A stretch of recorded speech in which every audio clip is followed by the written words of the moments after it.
A reading from the book of Exodus, chapter 20, verses 1 through 16, the Ten Commandments. And God spoke all these words: I am the Lord your God who brought you out of Egypt, out of the land of slavery. You shall have no other gods before me. You shall not make for yourself an image in the form of anything, in heaven above, or on the earth beneath, or in the waters below. You shall not bow down to them or worship them, for I, the Lord your God, am a jealous God, punishing the children for the sin of the parents to the third and fourth generations of those who hate me, but showing love to 1,000 generations of those who love me and keep my commandments. You shall not misuse the name of the Lord your God, for the Lord will not hold anyone guiltless who misuses his name. Remember the Sabbath day by keeping it holy. 6 days you shall labor and do all your work, but the seventh day is the Sabbath to the Lord your God. On it you shall not do any work, neither you nor your son or daughter, nor your male or female servant, nor your animals, nor any foreigner residing in your towns. For in 6 days the Lord made the heavens and the earth, the sea, and all that is in them. But he rested on the seventh day. Therefore, the Lord blessed the Sabbath day and made it holy. Honor your father and your mother, so that you may live long in the land the Lord your God is giving you. You shall not murder. You shall not commit adultery. You shall not steal. You shall not give false testimony against your neighbor. The word of the Lord.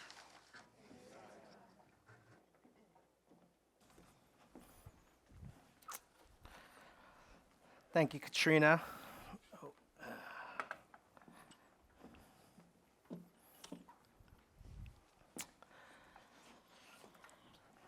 Diane Komp, she's a physician, and she wrote this book called The Anatomy of a Lie. And she wrote it because she said that she was really startled by this one incident that she had where she was just telling this very simple lie that really dug at her conscience. She was late for a flight. She was supposed to drop off her dog at some kennel for a couple of days, but she had forgotten to get the dog fully vaccinated.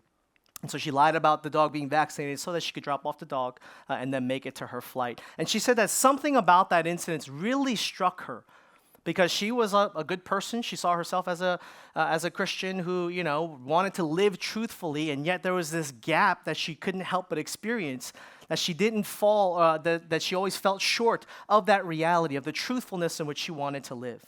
And so she started to ask this question: why is it that even though I feel like a good person, why is it that I'm always so tempted to lie? Why is it that I want to lie sometimes? And so that started her on this journey for the next 4 months. She started to track every single instance that she either was tempted to not tell the truth or when she actually lied. And she really tried to pay attention to her heart, what was happening in her heart, and to the culture around her. And she said it was profound and it was eye-opening. Here's what she says in one article that she wrote several years ago.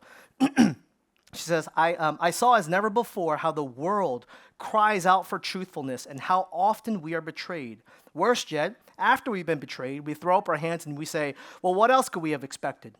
I saw firsthand how we demand the truth from others, but in turn deceive ourselves.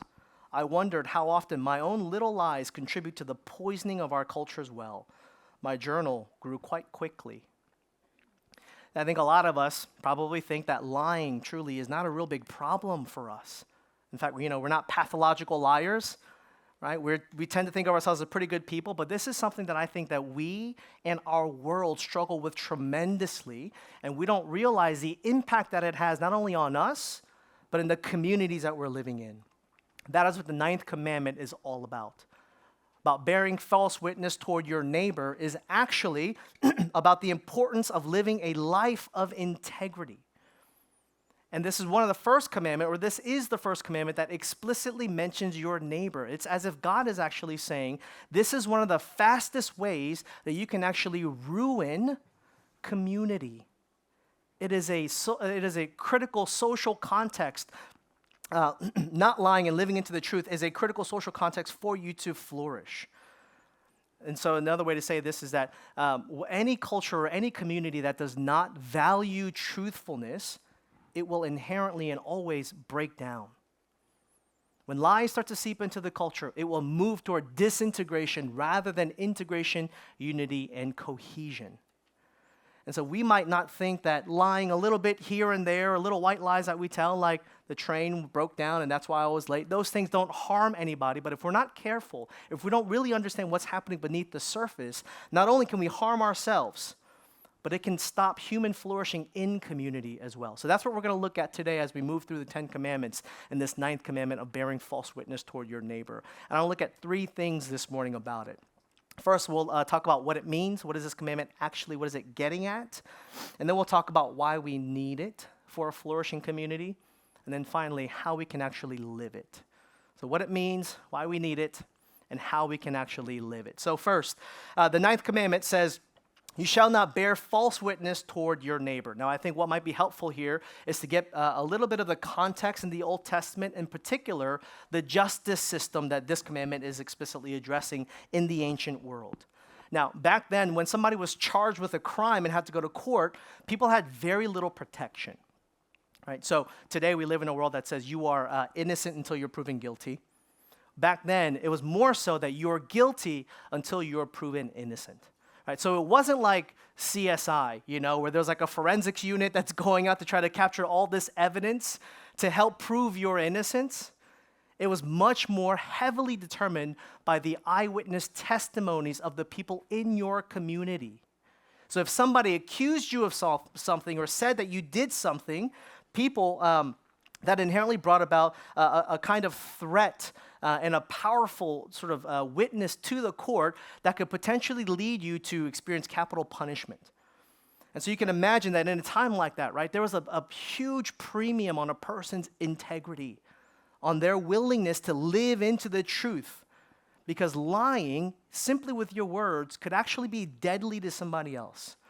And so this justice system in the Old Testament was heavily dependent on the person's ability to trust another person's testimony. And that's where we get at the importance of this 9th commandment of not bearing false testimony. But as we talked about in all the other commandments, it's not just simple, narrow idea that we have to understand. We've got to broaden the scope to understand what does God actually intend for us to flourish, to be truly human. And in this commandment, it's actually getting at the importance of truthfulness in our relationship with others, not to deceive or to mislead other people.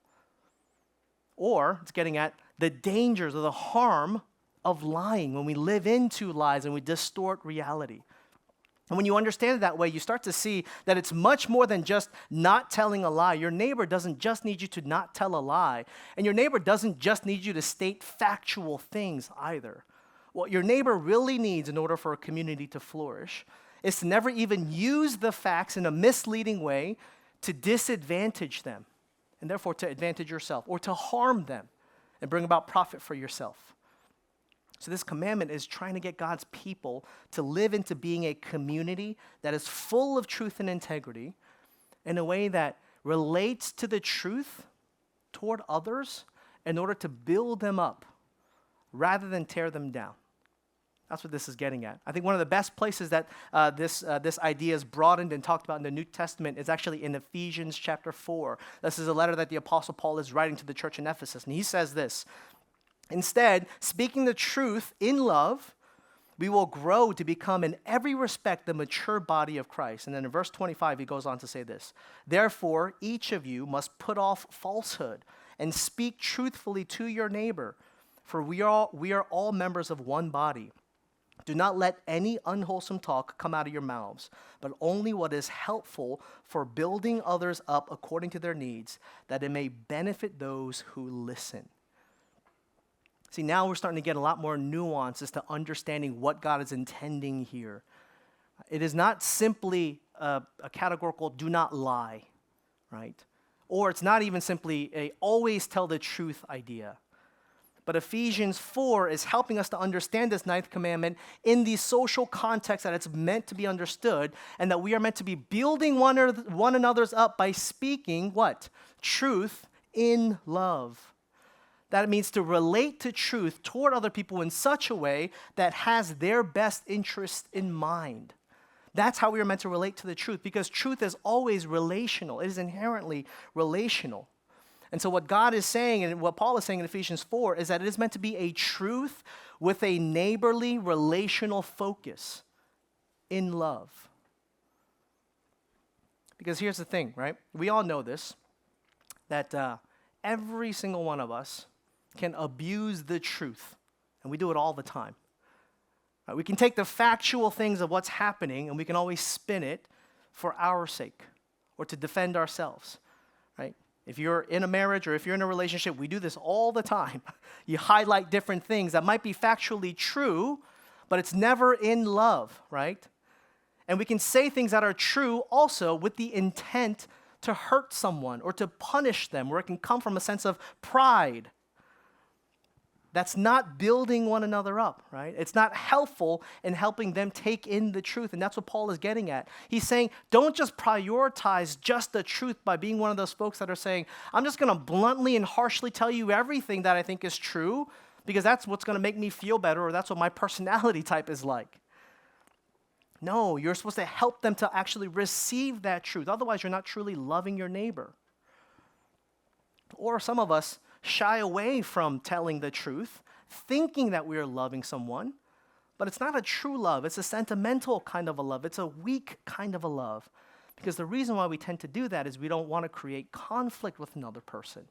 That too is not truth in love. And what Paul is getting at, he's saying the key virtue about this is loving discernment and not just reckless transparency. It is truth in relationship for the sake of love for the other person. That is what this commandment is all about. And I think this relational focus, this relational analysis of what truth and how we're supposed to use it, forces us into a deeper understanding as to why we might lie. I think a lot of us don't think enough about why we can just so naturally and so easily tell lies. And the reason for that is we don't really try to understand how it's unloving toward the people around us. You know, some of the easiest ways to justify a lie is to tell yourself that it's for the sake of another person, when in reality, the opposite is always true. When you get down to the motivations as to why we lie, there's something that we're actually prioritizing in ourselves rather than the other person. Because just really think about this.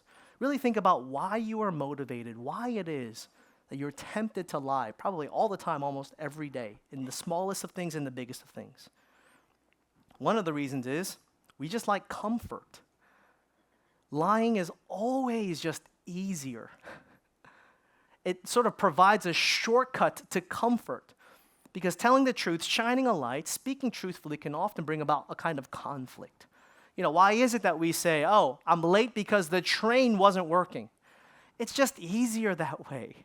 It's easier to get along socially. It creates a lot of comfort. But another reason why we tend to lie, the motivations behind it, is for self-protection. We don't want to deal with the consequences of the truth. We don't want to deal with the punishment that it might bring or the embarrassment that it might have. We want to save face. And so we tell these little lies. Oh, I wasn't late. It's all good. Or we tell these little lies because the other way to say it is we have this social pressure to want to fit in. And all of that is a sense of self-protection. I remember when I was, early 20s, I was working at a company in downtown New York City in FiDi. And I remember you just are tempted to want to belong all the time. And so you want to exaggerate what you've done, or you want to act like you've also experienced whatever they're talking about so that you can feel like you're fitting in. Well, why is that? There's a sense of self-protection that we want to keep. Or the third thing that might cause us and motivate us to lie is control.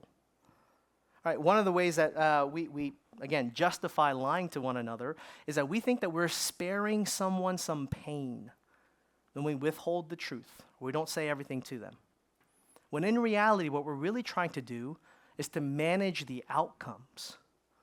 We want to stay in control of the situation. That's why we lie. We're privileging ourselves. I come from an immigrant family that has a high shame, honor culture vibe. And there's always this like, oh, don't tell people that you were there because if we were there, we didn't invite them or we didn't see them, oh, then they're going to get upset. So it's just easier if you don't tell them that you were there at all, right? Things like that feel like such a small thing. And we might lie in those kinds of ways all the time. And here's the thing, we think, oh, it's harmless. What's wrong with that? Well, here's what's wrong with that. Here's what Lewis Smead says. He says, lying demeans people. It treats them as if they were not mature enough to be trusted with reality. See, it's harmful to them. We're making it seem like it's not a big deal. But what's happening on the inside of us is we're looking at people in a certain kind of way that says, you can't handle this truth. And I won't even let you deal with what reality might be in our relationship. And so most of our lying, we think, is for their sake. But when in reality, when we dig into the reasons why we're tempted to do it, it's always for our sake. And it's just masked in love. It's not truth in love, it's masked in love. Because at the end of the day, it's not honoring to people, and therefore it's not honoring to the relationship that you have with them. See, lying, therefore, is not just breaking a rule, but it is a failure to love another person as they are in reality. I wonder, why is it that we are so drawn to misguiding folks or telling people little white lies? What is it that's motivating us, and how is it that we're actually not loving them in the truth? But then here's the second thing I want us to look at, and maybe even more importantly, and it's to why we need to live into the truth. Why do we need it? And that is because community is absolutely dependent on truthful living. You cannot have a healthy, thriving, life-giving community without this kind of truthfulness in love. Here's what Lewis Smead says, who wrote this book called Mere Morality. It's a commentary on the Ten Commandments. It's really, really great, and it's a classic, but here's what he says. He says, truthfulness is one more invisible fiber that holds people together in humane community. When we cannot assume that people communicating with us are truthful, we cannot live with them in trust that they will respect our right to freedom to respond to reality. If we cannot trust each other to respect this basic right, we have lost our chance to be human together in God's manner. You see what he's saying? He's saying that when we lie, we're twisting a reality, and we're taking away, therefore, somebody's freedom to respond. We are enslaving them in a lie rather than helping them to live into the truth. And that can be detrimental to a community. And we see this happening at a large scale on a society basis right now.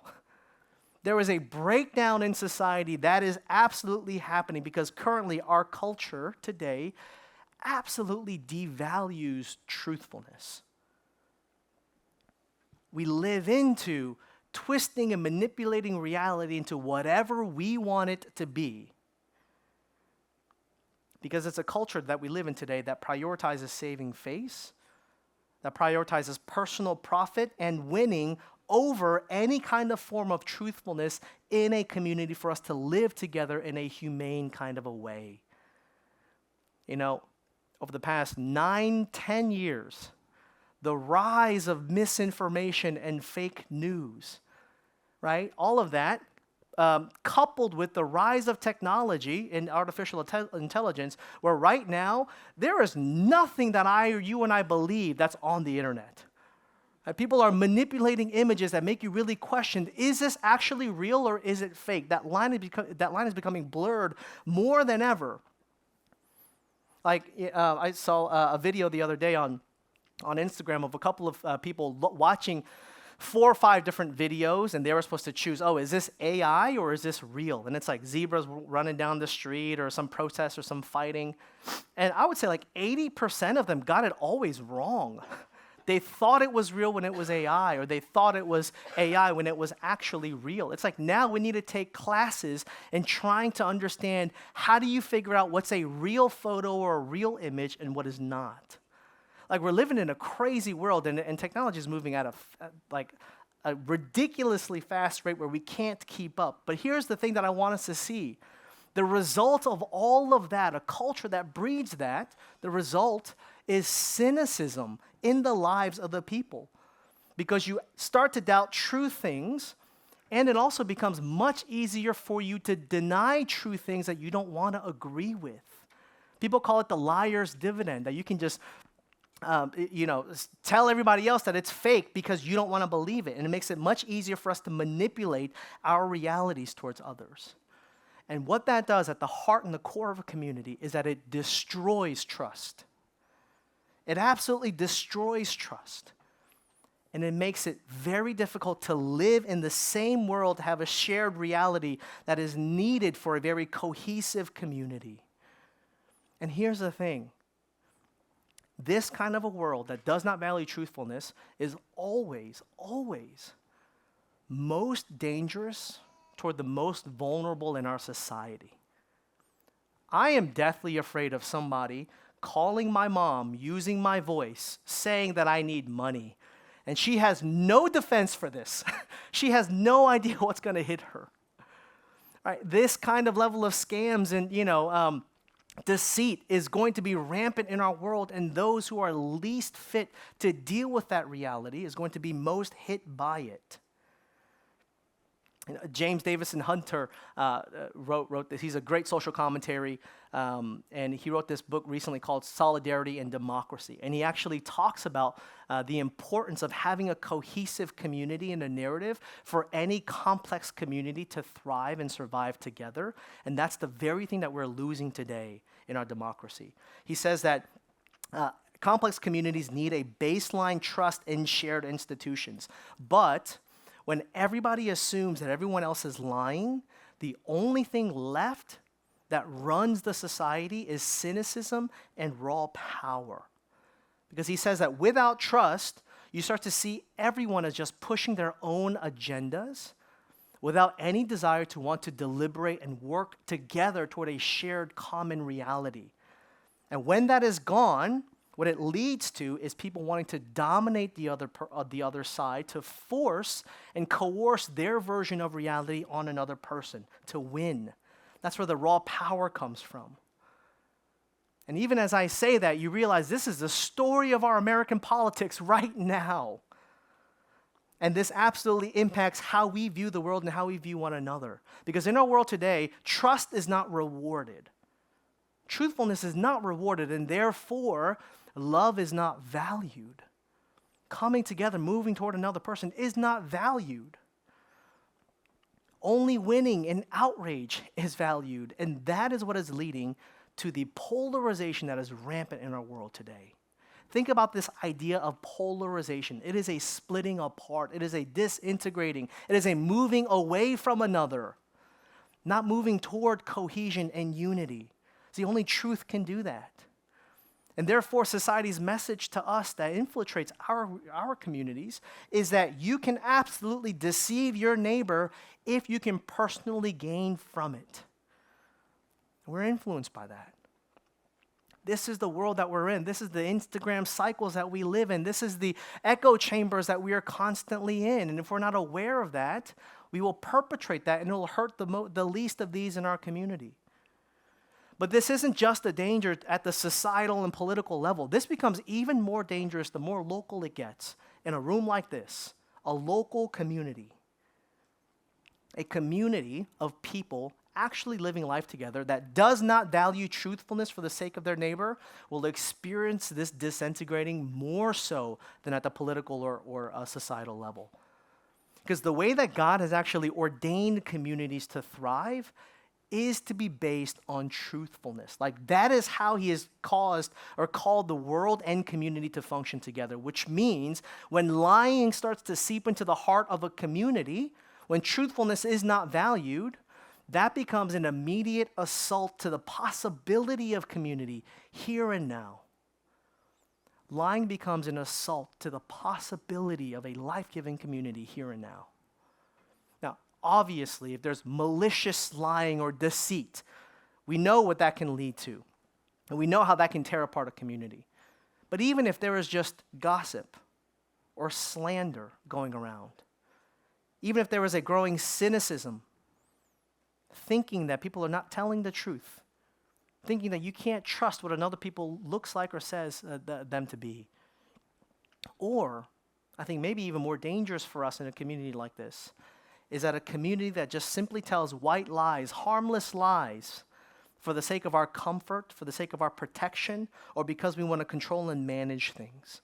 Do you know what that will do to a community? It will lead to relationships being absolutely fake and shallow. You can't grow in community that way. This becomes a community where not just you, but anyone, everyone, you can never feel like you can be yourself. To truly show what you are like or to share what you're really thinking or feeling. You got to put up a front. You got to put up a mask. You have to feel like you're always performing. This is an exhausting way to live. And that's what can happen when lies come at the center of a community. You know, this cuts at the very fabric of how a thriving, life-giving community is meant to live into, because a lie creates a buffer between you and another person and reality. And therefore, you never really know what is real. It becomes a fake community. And not to mention, this is the kind of thing that eats you away inside as well. You're so busy keeping up the lies altogether. You're so busy performing or acting like something that you've got to be, that you start to get exhausted. And fear starts to lurk in the back of your head that what's going to happen if and when I'm actually found out? Will these people actually accept me or will they reject me? And when no one is willing to tell the truth or shine the light of truth into another person's life, we all just go on walking around in darkness. We all go on never growing or moving toward the unity and the growth that God has called Christian community to be. See, without truthfulness in a community, that means there is no trustworthiness. Without trustworthiness, there is absolutely no vulnerability. And there is no chance at a healthy, thriving community apart from a real, authentic vulnerability where you are really known and you know other people, where you don't have to act like you've got it all together. Because communities that act that way become one of the loneliest places ever. And here's the thing, for us again here in this room, the church, Christian community, is especially susceptible to this temptation. In a weird way, the church is always most susceptible to wanting to put up a front, because we start to say, well, of course, a Christian's supposed to act a certain kind of a way. I could never show people that I don't align with, whatever the Bible says or whatever the sermon is about. And so the church in religious context can also enhance our abilities to wear more masks and put on more of a performance toward one another.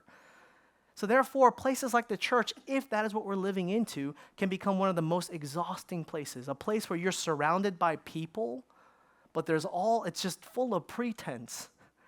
There isn't real connection, real community, real relationship that's happening. You're not really honoring one another or yourself. Gosh, I don't want to live in a community like that. That's why we need it. We need truthfulness. We need truth in love to be infused in these communities, because that's the only way that we'll thrive, and that's what we're all looking for. So then finally, how is it that we can get it? How do we live into this? Because maybe just like Diane Kump from earlier in the sermon, you're also feeling the desire to want to live truthfully, to want a community like that, and yet you realize just how much we fall short of that. That's not our reality. And we experience just how hard it is sometimes to really live into truthfulness. As one writer says, Sandra Wilson, she says that the truth makes us free, but it first makes us miserable. Maybe that's how we feel. Right? That the truth can actually hurt. There's a hurdle that we've got to get over. That we want to avoid conflict. And if we tell the truth, we're going to move into conflict. And maybe even if we tell the truth and live into the light, what might happen is that conflict moves us more and more into our potential rejection. And I think that's what we're really afraid of in community. That's why we're afraid to shine the light. That's why we're afraid to be ourselves. That's what we really want to avoid, and that is why it is always much easier and more comfortable and more controllable if we live a lie, if we just prioritize ourselves, if we protect ourselves and put up the pretense.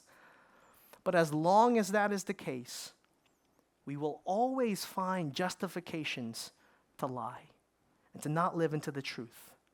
We will always find ways to prioritize and protect the self rather than in truth and love, loving other people. What we need in order to be a community like this, a life-giving community, is that we all need to be set free by truth and love. That's the only way that we can live this out, live these kinds of lives of integrity in our relationships. And here's the thing, friends. I've been saying that truth is inherently relational because that's what Christianity teaches. That truth is not some abstract, absolute thing, but it is this relationship. Truth is ultimate reality connected to God himself. He is the determiner of what truth is. And he now actually says you can be in relationship with the truth in the way that's going to set you free. A true truth in love. A truth connected to a greater story, a greater purpose for you and all of community. Here's what Dietrich Bonhoeffer says. He says, what is truth? Not simply a replication of the facts, but understanding truth within a larger context, the loving purposes of God in the world. Truth is always and everywhere consistent with the compassionate purpose of God as revealed in Jesus Christ. See, he's just saying what I just said, that truth is relational, that we are meant to be in relationship with this kind of a truth and love that sets us free. And friends, do you know how we can be in that? Jesus Christ in the New Testament, he says to his disciples in John chapter 8, he says, if you hold to my teachings, you're really my disciples, and then you will know the truth, and the truth will set you free. And later on, he says to his disciples, I am the way, the truth, and the life. That is the only way that you can move forward in this life is through a relationship with me. And what he's saying there is that this is the truth of who he is and what he has done that you have to accept for yourself in order to really be set free. And that is to receive him as the ultimate truth in love for you. The ultimate truth in love for you. Truth in relationship to you, to redeem you, to show you love. You know where he does that? It's on the cross, where truth and love come perfectly together. Because do you know what the cross says? It reveals the hard truth, the uncomfortable truth, that the reason why Jesus, the Son of God, has to come to die on that cross because he has people who are bearing false witness toward him. The reason why he's sent to the cross to die a horrific death is because of our lies, because of our false witness toward him, because we didn't live in light of the relationship that we're called to live, and therefore we require rejection, we require judgment. That is the hard truth. That we might think that we're good people, but actually we are far from it. But at the same time, the cross also shows us this beautiful love, this redemptive love of what Jesus has done, that doesn't ignore this truth of our judgment, but in love, he does what? Dies the death that we should have died, takes on all of our sin, all of our rejection, all of our fears of abandonment. He takes it on himself. And he says, in love, I'm going to move toward you. I'm going to remain true. I'm going to tell people who I am and what I've come to do. And those who believe in me will be set free. You know how? Because now when you understand this of what Jesus has done for you, you now have this identity that is not afraid of being revealed. You're not creating buffers between you and other people because you know that you are a lot worse than what people might see. And Jesus knows that. He knows you fully and truly, and yet he still died for you to show you how much he loves you. And that's why, because it's a love that you didn't have to earn, it's also a love that you could never lose. And when you have that kind of ultimate truth in love for you, you can move out toward others to speak truth in love for the sake of others, not protecting yourself. And you know what that can do in a community? The entire book of Ephesians is about the work of Jesus to bring about a new humanity, the reconciliation of things that were polarized, things that were disintegrated, things that were far from one another. Jesus now says, I'm going to use you to bring everything together into wholeness, to have integrity, to give life and freedom to those who are looking for it in me. Friends, would you look to him? Would you trust him? Would you accept this truth in love? And see how I can send you out to be a people who love others.